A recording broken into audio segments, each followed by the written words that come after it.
Hi everyone, my name is Yolanda and I'm a Chinese girl. So, this is me. So when I was a child, I used to believe that everyone must experience a unique adventure.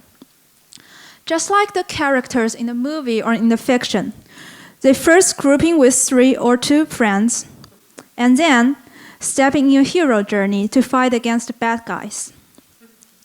And then they beat the bad guy and won the success and won the treasure. And I deeply believe in this and anticipate that I would get my own hero journey one day. I was always waiting for a breakthrough in my life, such as a magic superpower suddenly awaken, or a letter inviting me to save the world, or go to the Amazon jungle to get a magic red diamond. However, none of these happened, obviously. So, my life was full of school and small things. I wasn't the hero from the movie or in the fiction. My fate is just being a normal high school student and getting a high school. And thinking about how can I get a good grade every day, how can I get like 90% on my calculus test, or thinking about what's for dinner tonight, and where should hang out with my friends, and learn how to put makeup by looking at the YouTube videos. So I was like the NPC in the world, the non-player character, as part of the background of the universe. It seems like I will live forever in this boring, ordinary, and repeatful life. So the brutal reality gradually infected my brain and killed all the nice fantasies in my head. I became more and more numb and stopped hearing the signals that might turn me into a superhero. I live in a time period before the superhero awakens their superpower. But there's a person in my family who already lives in an extraordinary life. He's my grandfather. So, that man. So, my grandpa was born in Vietnam, and he came to China to study before college. His journey wasn't about fighting with the dragon or won the treasure, but it's filled with danger, resilience, and bravery. And the reason why I'm so curious about his story is because I found this under his pillow. That's a tiger clawed brass knuckles. It looks so dangerous. And because he's from Vietnam, so I'm just start to think like, is he the spy sending from the Vietnam to China? Or is he the person who served the military to send here to monitor the Chinese government? I don't know. So to find out, I have to hear the story. And the story how he came to China has been told me like several times over and over again when he was drunk. His cheeks were turning red and the air coming out from his mouth smells like alcohol. And he will be like, hey, Yolanda, Grandpa is going to tell you a story that you never heard before. But I already heard it a million times. But it's fine.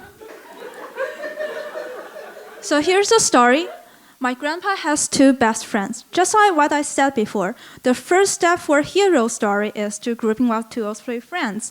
And he did that. And then they start their hero journey.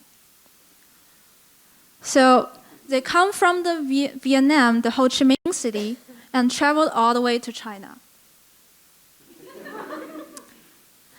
And because of the relatively lax border security, they got a chance to swim across the Mekong River to reach the Chinese border. So from my own imagination, the Mekong River was full of danger. There must be some mysterious water monsters in the river, which, like the giant catfish or the crocodiles hiding at the bottom, which are ready to bite you. And the suspicious boats were everywhere are watching at you. And I can picture that my grandpa and his 2 best friends pulling each other through the rushing river and dunking through the mangroves. And after we swam ashore, but before we reach the border, they have to sleep on the branches of the tree to avoid the border patrol. The leaves on the tree were moist. The smell of the soil and the sound of the bird were everywhere in the rainforest. And of course, I add all these feelings from my own adventure when I went to Costa Rica during my sophomore year. And now the most exciting part of the story, the climax of the story that every English teacher will teach me is the conflict and fighting with the bad guys. So here's the bad guy. A border patrol.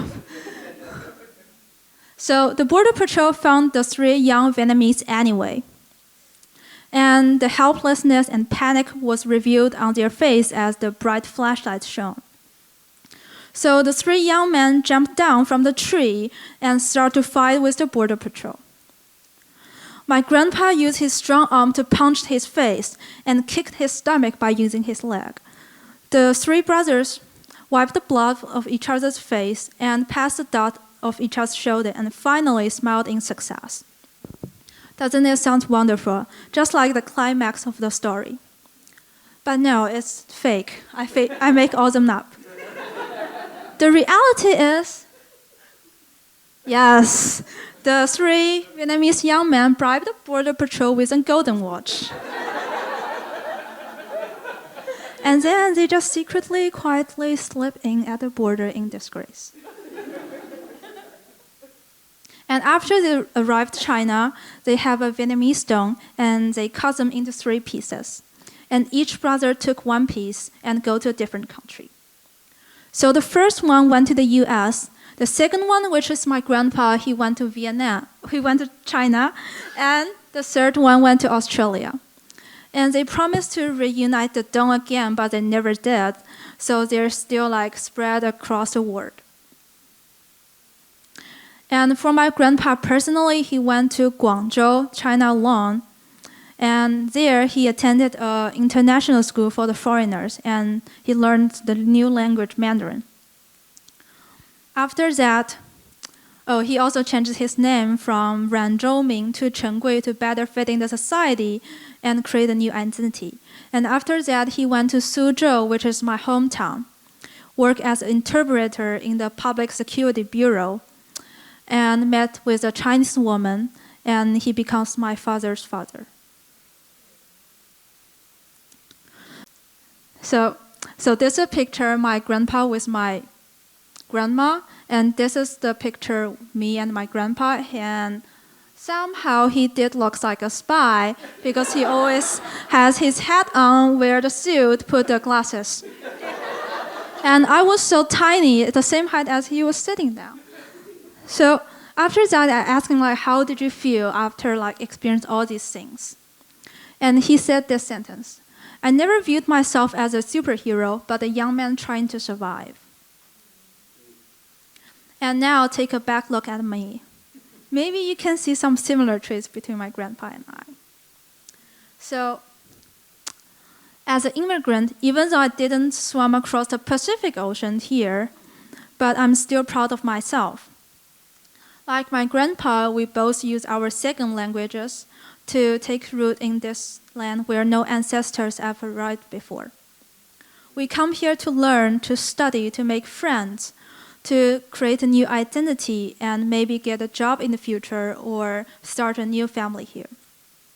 So when I was 14, I traveled all the way from China to here, which is 14,000 kilometers without my parents. The fear and panic was like a needle in my chest. And then I started my high school. I met so many people. I met my favorite teachers, who are my favorite people right now. They support me when I was in difficult times. They were like my parents to me. They were like the teachers in my life who will stood by me during the moment of doubt, who gave me advice to shape my path forward. And of course, I met my friends, the ones I will carry all the way through my college and go beyond. And we met difficulties, encountered them, and overcome them. We support each other during every twist and turn. So to me, my life has long been shaped by these 3 core elements: the friends, the bad guys, and the moment of success. So, and also I believe every one of you maybe already entered your own hero journey, just you never noticed before. And I think we are also our own hero. And the last thing I will say is that I want to give this speech to my grandpa, who passed away last year, so he cannot be here to speak this. And that's why here I am. Thank you.